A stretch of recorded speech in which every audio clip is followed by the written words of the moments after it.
వెంకటేశ్వర వ్రతకల్పము 4వ అధ్యాయము. శ్రీ భరద్వాజ ఉవాచ. శ్రీమన్నారాయణునికి అత్యంత ప్రీతికరమైనటువంటి ఈ శ్రీ వెంకటేశ్వర వ్రతకల్పములోని 4వ అధ్యాయమును మహామునీశ్వరులు శ్రీ భరద్వాజ మహర్షుల వారు ఈ విధంగా చెబుతున్నారు. ఓ కలియుగ వాసులారా, శ్రీమన్నారాయణ ప్రియభక్తులారా, మీరు ఆచరిస్తున్నటువంటి శ్రీ వెంకటేశ్వర వ్రతకల్పము అద్భుతమైనది.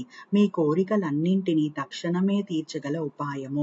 శ్రీ వెంకటేశ్వరుని ప్రసన్నుని గావించుకొనడానికి అత్యంత సులభతర మార్గము ఇదియే. మీ అందరినీ అనుగ్రహించడానికి సాక్షాత్తు ఆ వైకుంఠవాసుడే కలియుగంలో తిరుమల కొండపై శ్రీనివాసునిగా వెలిశాడు. ఎన్నో జన్మల పుణ్యఫలం చేతగాని తిరుమల కొండపై కాలిడడం సాధ్యం కాదు. స్వామి దర్శనము సాధ్యము కాదు. ఇదే విధముగా ఈ శ్రీ వెంకటేశ్వర వ్రతకల్పము ఆచరించే సంకల్పము కలుగుట కూడా ఎంతో పూర్వజన్మ పుణ్యఫలము వలనే కాని సాధ్యము కాదు. ఆచరిస్తున్న వారు, కథలు విన్నవారు, ప్రసాదము స్వీకరించిన వారు శ్రీవారి కృపకు పాత్రులై ఎంతో మహాభాగ్యము పొందుదురు. పూర్వకాలమున నగరి అనే గ్రామములో ధనగుప్తుడనే వ్యాపారుడుండేవాడు. అతడు మహాలోభి. ఎంతో ఐశ్వర్యములు సంపాదించినను అతని లోభితనమునకు అంతు లేకుండెను. ఈ ఐశ్వర్యమంతయు తన గొప్పయే అనుకొని విర్రవీగెడివాడు. ఎంతటి వారైనను ఈ అహంకారమే గదా అదో పాతాళమునకు త్రోసివేయునది. ధనగుప్తుని భార్య కాంతిమతి మాత్రము ఎంతో భక్తి శ్రద్ధలు కలిగి ఉండెను. వారికి 3 పుత్రికలు. చివరి పుత్రిక అయిన కుమారికి దైవభక్తి ఎక్కువగా ఉండేది. ఎల్లప్పుడూ ఆ శ్రీనివాసునే తలుస్తూ ఉండేది. తండ్రికి తెలియకుండా వీలున్నప్పుడల్లా శ్రీ వెంకటేశ్వర స్వామి వారి ఆలయానికి వెళ్ళి స్వామిని దర్శించుకొని వస్తుండేది.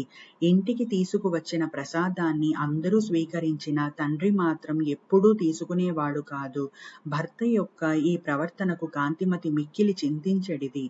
ఒకరోజు కుమారి తన స్నేహితుల ఇంట శ్రీ వెంకటేశ్వర వ్రతము జరుగుతున్నదని తెలుసుకొని తాను కూడా వ్రత కథలను వినుదామని వెళ్ళింది. వ్రతము పూర్తి అయ్యేసరికి మిట్ట మధ్యాహ్నం అయ్యింది. ప్రసాదము తాను స్వీకరించి కొంచెము పొట్లముగా కట్టించుకుని ఇంటికి బయలుదేరినది. మార్గ మధ్యమునకు వచ్చేసరికి ఎండ తీవ్రత ఎక్కువైనది. ఎక్కడైనా కొంచెం దాహం తీర్చుకుందామని తలచగానే ఆ పక్క వీధిలోని తన తండ్రి అంగడి ఉందని గుర్తొచ్చింది. ఆ అంగడికి వెళ్ళి ఈ వ్రతము గురించి తండ్రికి చెప్పకుండా నీళ్లు అడిగి తాగింది. తండ్రి కోపగించుకుంటాడనే భయంతో కంగారుగా దాహం తీర్చుకొని వడివడిగా ఇంటి దారి పట్టింది. ఆ హడావిడిలో కుమారి ప్రసాదం పొట్లం దుకాణంలోనే మర్చిపోయి వదిలివేసింది. ఇంతలో ఆ బజారులో ఒక్కసారిగా అలజడి మొదలైంది. ప్రజలందరూ హాహాకారాలు పెడుతూ పరిగెడుతున్నారు. పెద్ద అగ్ని ప్రమాదం సంభవించి ఆ వీధిలోని అంగళ్ళు అగ్నిదేవుని ప్రతాపానికి ఆహుతి కానసాగాయి. అసలే మిట్ట మధ్యాహ్నం. దానికి తోడు తీవ్రమైన వడగాలి. ధనగుప్తుడి శరీరం భయంతో కంపించింది. ఇంకొద్ది క్షణాలలో తన కళ్ళ ఎదుటే తన అంగడి కూడా బూడిద కావలసింది. ఈ ఆలోచనతో చేతులు వణికిపోతున్నాయి. అంగటి నుంచి అందరూ బయటకు పరుగులు తీశారు. కాని తాను ఉండిపోయాడు. విడిచిపోబుద్ధి కావట్లేదు. ఉంటే తాను మసైపోగలడు. ఈ కంగారులో చేతికి ఏదో పొట్లం తగిలింది. ఏ ఆలోచన లేకుండా తీసి నోట్లో వేసుకున్నాడు. తీయగా అనిపించింది. అంతేకాదు మనస్సు కొంచెం స్థిమితపడ్డట్టు కూడా తోచింది. అప్పుడే ఒక అద్భుత సంఘటన జరిగింది. మంటలన్నీ ధనగుప్తుడి ముందు దుకాణం వద్దే ఆగిపోయాయి.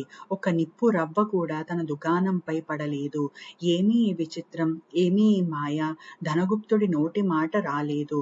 ఇంతలో ఈ వీధిలో అగ్ని ప్రమాదం జరిగిందని ఇంట్లో తెలిసి భార్య కాంతిమతి కుమార్తెలతో సహా భయాందోళనలతో ఆ శ్రీనివాసునే ప్రార్థిస్తూ అక్కడికి వచ్చారు. అంగడి వరకు వచ్చిన మంటలు పక్కనే ఉన్న అంగడి వద్దే ఆగిపోవడం చూసి సంభ్రమాశ్చర్యాలకు లోనయ్యారు. అప్పుడు కుమార్తెకు తాను అంగడిలో మరిచిన పొట్లం గుర్తుకు వచ్చింది.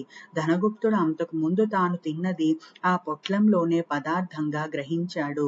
కుమారి ఆ పొట్లం శ్రీ వెంకటేశ్వర స్వామివారి ప్రసాదం అని, తాను వ్రతంలో పాల్గొనటం అంతా వివరించింది. తాను స్వీకరించిన ఆ ప్రసాద మహత్యం వల్లనే తానా ప్రమాదం నుంచి బయటపడినట్లు ధనగుప్తుడు గ్రహించాడు. శ్రీవారిని క్షమించమని చెంపలు వేసుకున్నాడు. సాయంకాలమే ఊరివారందరినీ పిలిచి శ్రీ వెంకటేశ్వర వ్రతకల్పం భక్తి శ్రద్ధలతో ఆచరించాడు. అప్పటి నుంచి ఆ వర్తకుడు పూర్తిగా స్వామివారి సేవలకే శేష జీవితాన్నంతా గడిపి చివరికి ముక్తిని పొందాడు.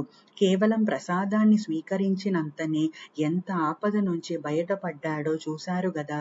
ఈ వెంకటేశ్వర వ్రత మహత్యము అంతటి అద్భుతమైనది.